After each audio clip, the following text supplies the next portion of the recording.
This will be the 5th consecutive year for slowing growth in this country.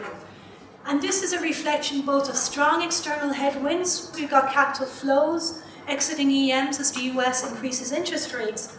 At 0.8% and at 0.1% for next year, this means that the average income of a South African per capita is actually falling for 4 consecutive years. So for the first time in 20 years, we're going backwards on poverty reduction. And in this update, we're pointing to the potential for competition in markets to help spur long-term growth and to accelerate poverty alleviation. And in the last decade, the Competition Commission and Tribunal have completed 76 cases. One of the key reasons why South Africa has been able to detect so many cartels relative to peers is this corporate leniency policy. 33 cases were reflecting the fact that firms came forward and said, I am in a cartel, please look at me, in exchange for immunity from prosecution. They shared their data with the competition authorities. And we found in 25% of the cases, a trade association facilitated the collusion on prices. Because of the corporate leniency policy, we also have 48 cases, almost 2/3 of the sample, we see are actually acting in cartels in other markets. We see the average duration of a cartel is very long here, it's 8 years. Imagine 8 years of facing inflated prices because there's collusion amongst the firms. You've got to remember, in any country, what the Commission authorities find is only the tip of the iceberg.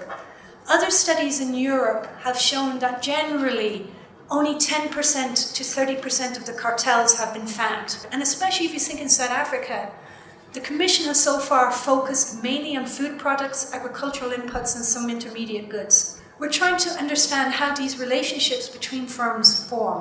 Every single case had a trade association.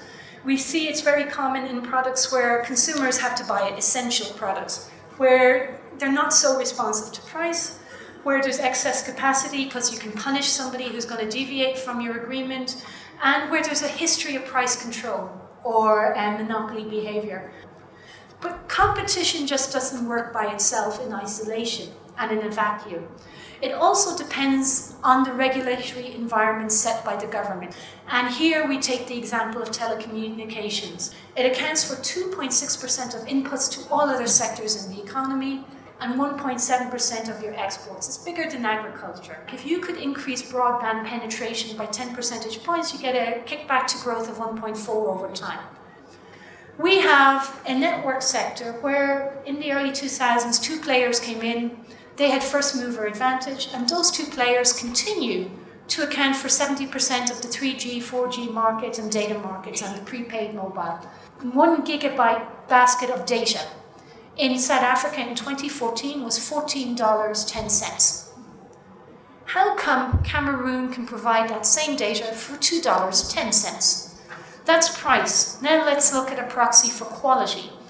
We looked at the download speed. It's 4.5 Mbps, and we took the best performing brick peer 4 times faster. South Africa always ranks near the bottom in Africa, never mind the rest of the EM world. And in fact, if you look at the data download speed, it's fallen by half since 2014 because there's not enough spectrum. So it's gotten even slower. We took 4 food products, the most important food products for the poor. Wheat, wheat meal, maize, maize meal, poultry, pharmaceuticals. They comprise 15.6% of the consumption basket or the shopping basket of the poor. Just to give you the extent of how much prices were inflated in these markets, wheat, the estimates go from anything from 10 to 42%. Poultry, it was 25% inflated prices. By lowering the prices on the shop shelf, 202,000 people would have been lifted out of poverty as a result of tackling those cartels. When you see so many firms involved in so many markets in cartels, I think there's a role for the competition authorities to advocate about and increase the understanding about competition law amongst trade associations, investors, and firms in particular. And there's a long legacy of vertically integrated firms here, price controls, and to make people aware of what the law says, and that would be something for the Commission to take further. If you form a cartel and incremental profits are high, your chances of you going out and saying that there's a cartel are less. But if you are approaching, the end life of the cartel, you're most likely then to come out and say, I was colluding with X, Y, and Z. We know that there's been cartels in a number of sectors that are consumption goods to the poor, but we haven't really had any kind of evidence that says that the work of the competition authorities is impacting. Compare us to kind of any other economy of our size. Our sort of informal economy is much smaller than anywhere else. I think there's an interesting kind of development that's going to play out in the next while, and that's the kind of area of class actions. So the legislation starting to open up now where kind of groups of consumers can take a case against the firms in say the bread sector, and I think once that space sort of starts to open up, I think these sort of poverty impacts are sort of going to be a lot more interesting. It's also 20 years that the report of the World Bank could have been written 10 years ago, with the same characteristics. Why this long tradition of institutions hasn't been able to affect the actual dynamics that we have in the market? The problem is not the institution, but is the coherence of the policy around an accepted narrative. Because we have seen it with the poultry, so every time we are put in front of the issue of competition, it always is used the other element that is the distribution issue, that is labor. And the policy, if you believe in that narrative, must be not to stop the distraction, but to allow the reallocation of resources for the protection of, for example, labor in moving from one sector to another. Therefore, that one I think has always been the complication and the instrument that the incumbent has always used to maintain significant barriers to entry. Pricing power, therefore the markup of the individual firm, the markup of the banking sector.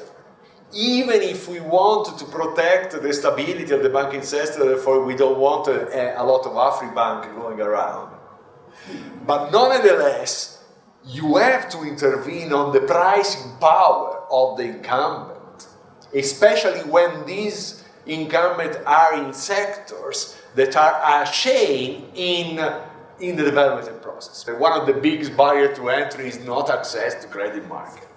Regarding concentration and also markups and the links with competition, those are kind of imperfect indicators of how competition can develop, but it's mostly when the markets are contestable, when you know that somebody can enter the market and challenge you. And it's the same in the banking sector, because you have all these goals of stability, but at the same time you have goals of financial inclusion.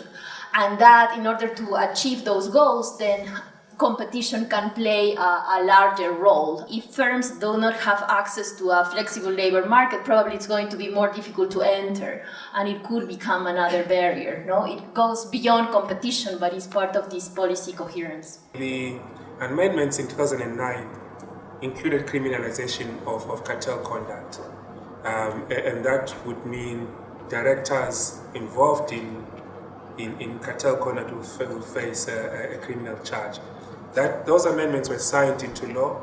All we're waiting for now is the effective date.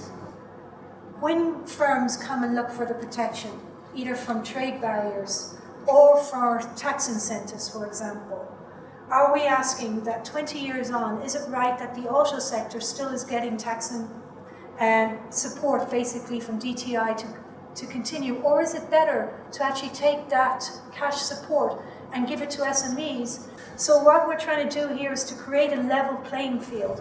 In fact, maybe even to tilt it a little bit more towards labor-intense SMEs, because that is actually where the jobs are going to have to come from.